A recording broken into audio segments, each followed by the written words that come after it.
Good evening, welcome to A Foreigner in the Philippines. Well, we have a big change of schedule right now.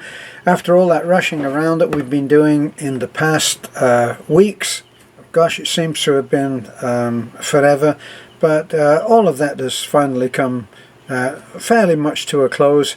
We went round to the fire station today and got our clearance with the fire department, and we had a couple more signatures to go, which we had to have, which we got at the health centre. So I think we have one more signature there from the doctor at the health centre, so that we are free and clear. Of course, we still have our final meeting with the DSWD, but like I said in one of our very recently previous videos, they've indicated that we can go for the community license, which is fine by us.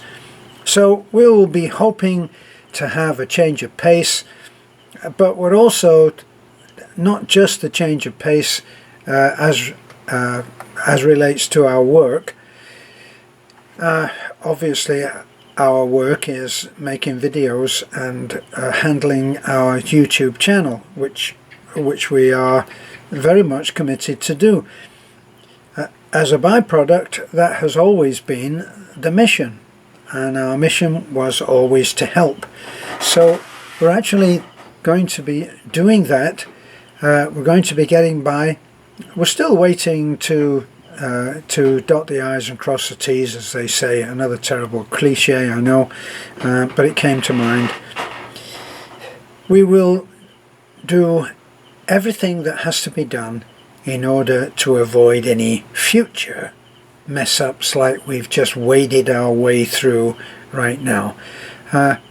When we went and had our interview, we did make a point of asking the officer there, what about a work permit for me? Well, I need a work permit, and we talked about that at length, and we described what I would be doing. Most of the time, as I always say, they just prop me up in a corner, you know. But anyway, I do the occasional little turn of labour, and so we want to make sure that that's not going to be a problem. We asked 4 or 5 different people. I believe even when you go to the source, different people will give you different advice, and sometimes it's a matter of going around and asking as many people as you can until you get the answer that you want. The answer that we want is that we want to know that there's not going to be a problem lying in wait. So all of the final sorting out is now happening. One of the difficulties for us in starting what is actually a corporation, we're incorporating, and one of the difficulties for us is that we live in a quite isolated place. We're now much more accessible, even by tricycle, believe it or not, than we were before, because of the work that's been done courtesy of our subscriber, the Shepherd. And we've had the grader, and even though there are spots that are difficult on the road, in the main a 2-wheel drive vehicle can get to us, and that includes a 1-wheel drive vehicle, which is the tricycle, and the motorcycle. Jessica, as a novice rider, manages to get up that road, even though that last stretch now, because of the erosion on the hill, is getting a little bit messy, and we'll probably have to do something about it later. And of course we'll do what we have to do. So our only question has been on the work permit. It's not a complicated issue. We will have all of the signatures and all of the registration done for our non-profit organization, so that's not really going to be an issue, because Beth and I have already decided long ago that we would continue to do what we do for free.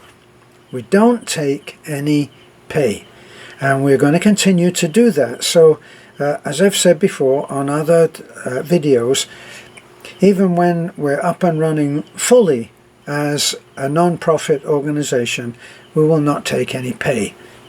We'll put, apparently you have to put down something, so we'll be putting down $1 or $2, in other words, a nominal joke salary that we'll have.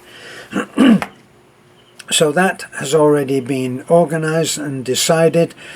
We make our living from the YouTube, and that's why we've asked in the past that you watch the video, leave the video running when the ads are on, because the ads can make quite a difference. I know that some people have told us, say, I don't watch our videos with the ads in place. You know, that's something that once it goes out on the air, so to speak, that's when they're added. So I don't actually see much about that. To be honest, we really don't have a whole lot of time to be able to go on and watch even our own videos.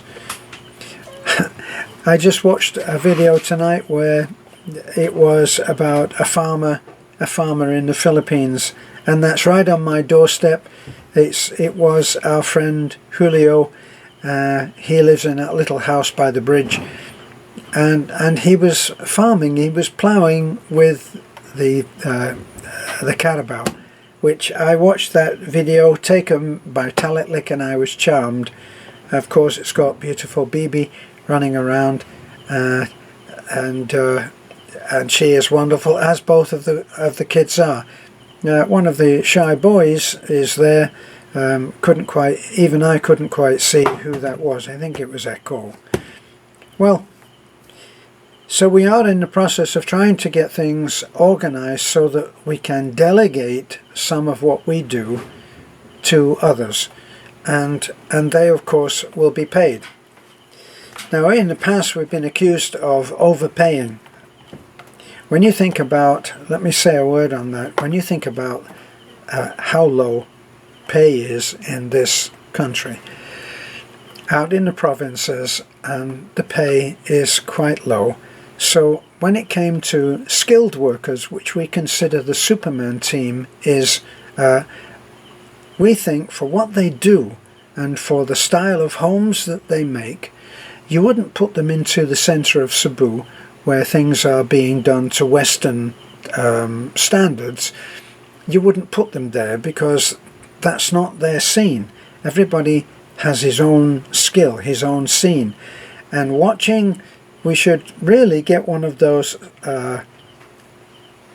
speeded up programs that you can have, that you can just set a camera up and leave it, and it will speed the things up 100 times or whatever, and you see the whole house going all together.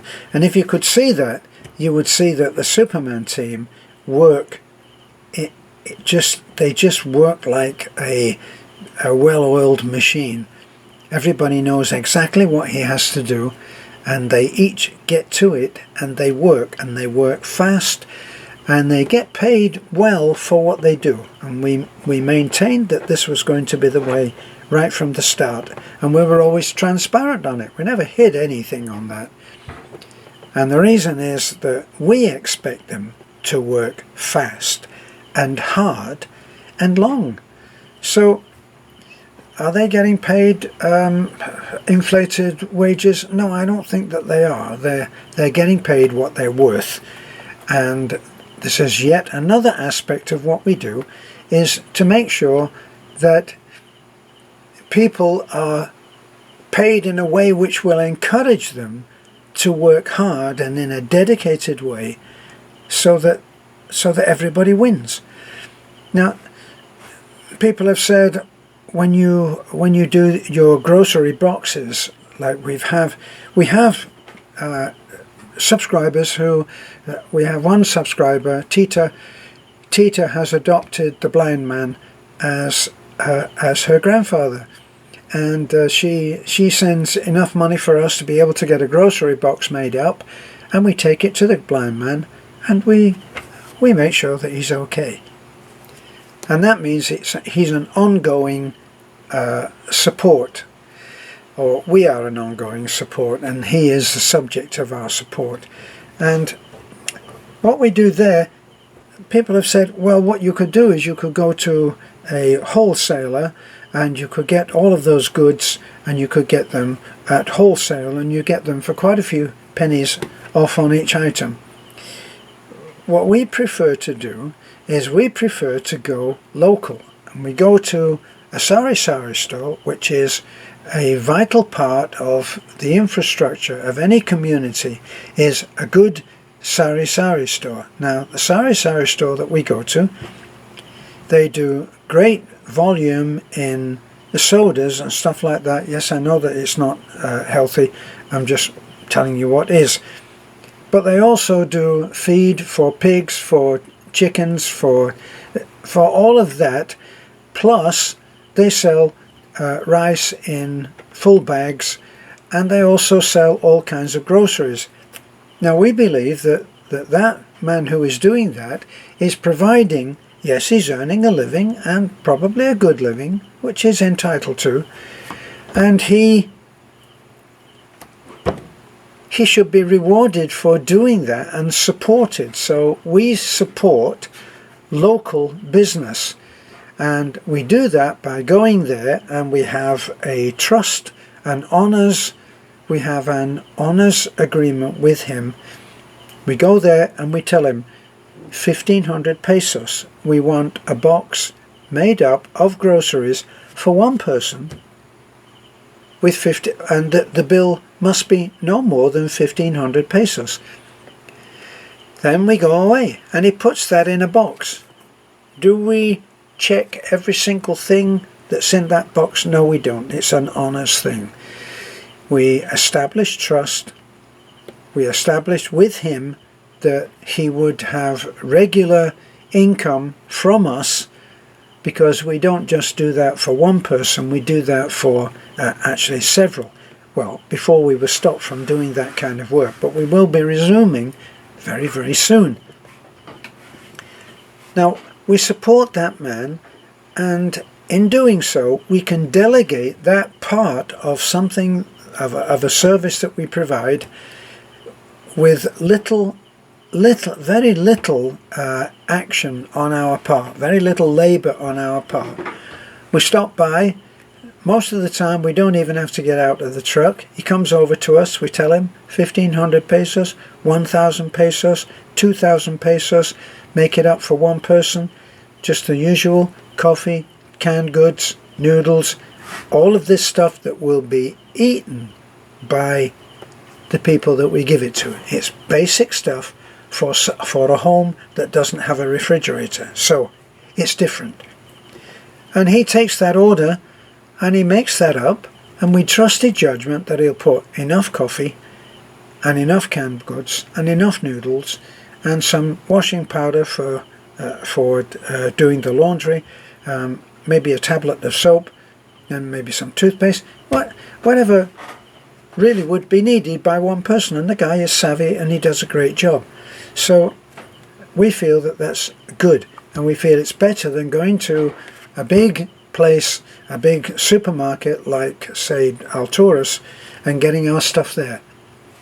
We feel that it's better to do that. So that's what we do. We also support the hardware store that is local to us, so that is another part of the infrastructure of that part of the community. So everybody has a win-win situation. So right now we're looking at creating a hierarchy, a smooth-running organization which will relieve us from some of the duties and yet pay someone else to put food on their table so that they can live as well. Now, we recently had a case where someone that is close to us, their family was going to be split, and the mother was going to go to work in Cebu as a maid. They have a grown-up daughter, and and the family was going to be parted for economic reasons. So we looked at what we could do to help. Now, unlike the dilemmas that a lot of expats seem to go through about having to give money away, we don't do that. With the people that are fairly close to us, we work out a way in which everybody can win. There's stuff that we will never ever get round to doing that's on our place, cleaning up, getting stuff like that, stuff that this lady was probably going to be expected to do, and instead of the family splitting and being apart, which I really always try to help to avoid, now they don't have to do that, and they will have an income which allows them to remain together as a family. And that's what we call a first responder response, that we've helped in a way which will benefit everybody. We will benefit. Beth and I will benefit because we'll be in a more orderly place. Heaven knows we get criticized for that enough. So we'll work it out, and everybody will win, and that's the idea, that everybody should win. So that's our little update on how things are changing now that we are, now that we were legal before, but there were things that had to be changed. Okay, so that's all I wanted to say on this, and I hope that you will stick with us. Thanks to those who have stuck with us all that. I had a message from someone, a subscriber, who said, I was with you when you had only 500 subscribers. Wow. Thank you so much for that. That's it's just incredibly rewarding to hear that. Others, when we were only 5,000, 10,000, just various times people coming in and telling us when they joined us and that they've stayed with us. And even one subscriber who said, I'm a little bit, not ashamed, that's too strong a word, but said that he had his doubts, but that he was now very happy to see that we had weathered all of that storm, and we are very happy to welcome back anybody who did have their doubts. That's life, isn't it? Sometimes you listen to this person, sometimes you listen to that, and even now things are still being said. It will never change. That will never change, because that's the way that some people are. Some people are good at starting things, some people are good at keeping things going once they are started, and other people devote themselves to stopping things. It's part of human nature, and we accept that. I'm looking around, and I think I've got my wife Beth lurking around in the background. So thank you for being with us. Thanks for sharing this little update. Bye for now. This is a foreigner in the Philippines. Don't forget to like, comment, subscribe. We are hoping... Who could this be? Is that the face in the back? Yeah, give us a thumbs Someone up. actually said that face that was behind you has disappeared. Isn't that interesting? So this would be a great time, if you can, to start sharing our videos, start sharing our updates. Maybe there are people there who, with a little reminder, they'll come back, they will share what we've been doing. Had one said a little message that I had comment, said, us guys on the building site, on a construction site in the States, and we talk about your journey, shall we say, and your your difficulties and how you're doing. He said when we talk about that on the construction site. So you guys know who you are. Thanks for talking about us, and thanks for being concerned. We're doing good. We're doing so much better now. A lot of the stress is gone, and now we're actually going to be focusing a lot more on our dream, our dearest wish of having a child. Even that has its detractors and dissenters, but that's life, isn't it? Thanks for being with us, and bye for now.